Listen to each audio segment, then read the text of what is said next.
Hey guys, Medium Beetle here. Something's been on my mind for quite some time now, and I hate to say it, but I gotta get it off my chest. Here goes nothing. Tank Top Master should have been killed during the Monster Association arc. I'm sorry, it should have happened.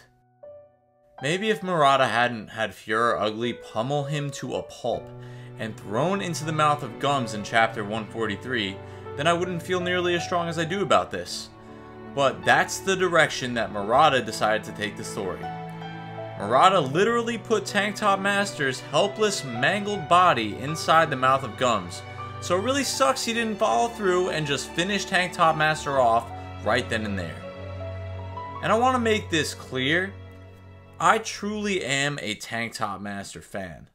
I love how much faith he puts into something as seemingly mundane and inconsequential as a tank top. His conviction and sense of justice is profoundly admirable, and he continually grew on me throughout the entirety of the manga. After his conversation with Moonman Rider in chapter 131, my belief in the tank top was 100% solidified. Just take a look at this scene. Just take a look at this. Moonman Rider is expressing his gratitude to Tank Top Master for, coming along for the ride with him. Going to help out the other heroes. Pretty awesome. And Tank Top Master says, "You're already wearing a tank top in your heart. You are a great tank topper. Hero rankings are nothing more than decorations next to the fact of whether someone is wearing a tank top or not."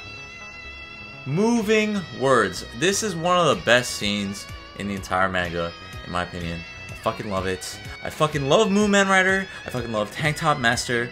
I love this scene. So hopefully now you know. I absolutely love Tank Top Master. It would really have sucked to see him go. But look at the reality of the circumstance he found himself in. He was pulverized into absolute oblivion by Fuhrer Ugly, then passed over to Gums to be devoured. But for some reason, Gums decided not to bite Tank Top Master's legs off, nor did he swallow him immediately. This seemed a little odd to me, because all Gums is known to do is bite and eat things. That's it. He's even seen biting into the legs of Tank Top Master in this panel. So why didn't Gums follow through and bite his legs off? Why didn't Gums swallow him? Why did Gums not do the one thing that this dragon level cadre is known to do?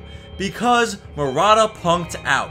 He is unwilling to kill an actual hero, and it's such a shame. This moment would have drove home the point that these elite monsters are not just all talk, that they are cadres for a reason, and they truly have to be eliminated before it's too late. That these heroes truly are the only thing standing in the way of all those without powers facing absolute slaughter. The stakes would have never felt higher. All these cadres ever talk about is wanting to stack up a body count, yet they kill 0 heroes in this entire arc. None! Did a cadre kill any people outside of that one sword dude that no one cares about at all? Nope! Like, what in the fuck? How am I supposed to believe that any of these heroes are truly at risk when monsters have obvious opportunities to confirm a kill and don't take it? If you don't want to kill these heroes, fine, but have it make sense. You could have had a hero get eaten without requiring contrivance to save him. You could have had Darkshine get swallowed by Gums, because he's already established as having impenetrable skin, and his mental state is already metaphorically in the belly of the beast after the Garrow fight. That would have been interesting, since you wouldn't know if the acid would be enough to break through his skin. The stomach acid possessed by Gums, albeit later on in the arc, was shown not to only dissolve Fuhrer Ugly literally within the span of a few panels, literally a few panels, look at this shit, but also liquidated Atomic Samurai's sword and the head of that stupid sword guy.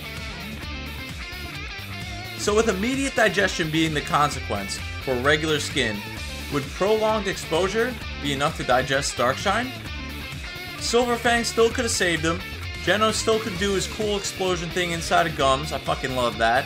And I wouldn't have to try to overlook anything to accept this chain of events. But honestly, what is with Murata's reluctance to kill off an actual hero? It's not like One Punch Man shies away from deaths or brutality or anything of the sort. We've seen so many things die in graphic detail. Not just monsters, but regular people as well. We've seen entire cities full of innocent civilians leveled on more than one occasion. We saw this guy get sucked dry by mosquitoes in the worst possible way a dude could get sucked dry. A Hero Association executive literally gets shot in the head and killed. And then the guy who was possessed by a monster and shot him gets thrown into a wall and is almost definitely killed by Darkshine. Mind you, he was being controlled by a monster and was another executive of the Hero Association. That's two good guys. And then, worst of all, there's this monster called Royal Ripper, who is notorious for kidnapping children and torturing them for God's sake.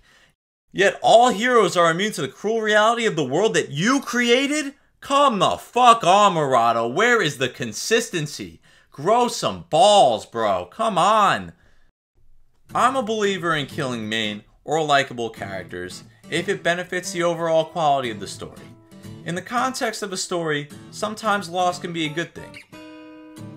Having us come to know and care about a character is what makes their deaths feel so much more impactful, and makes the world feel real, with consequences. It allows me to feel nervous for the main characters when they face a life-threatening situation, knowing they could meet the same grim fate. So with that in mind, what would Tank Top Master's death have added to the story? His death would reveal that sometimes, even with full faith in your cause and the effort to back it up, you still may not succeed, and will succumb to the dark but realistic outcome that many people without powers face in this world. He would have been a way for the manga to show us that anyone, even in S-Class, is capable of losing a fight, resulting in severe consequences. It would be clear that the responsibilities of a hero are not without risk. Through Tank Top Master's ultimate sacrifice, we'd recognize that he'd been constantly facing this very real threat to his mortality throughout his entire career. Instead of just seeing a hero, we'd be able to see the humanity that's sometimes overshadowed by his unfathomable power. I would feel that much more grief, respect, and admiration for this guy who met a truly horrible fate. We would have lost a good one of the best. In his efforts to save a bunch of mercenaries I couldn't care less about, he sacrificed himself and his tank top for the people around him, and his spirit will live on through the tank top in our hearts. Now, what would this story lose? The way of the tank top? Nope. His legacy and the philosophy of the tank top would live on through his group, who are borderline fanatics. His death could drive them even further towards the righteous path of justice and strength. What about his addition to combat scenes? Looking objectively at Tank Top Master's abilities compared to the rest of the S-Class heroes, they are relatively bland.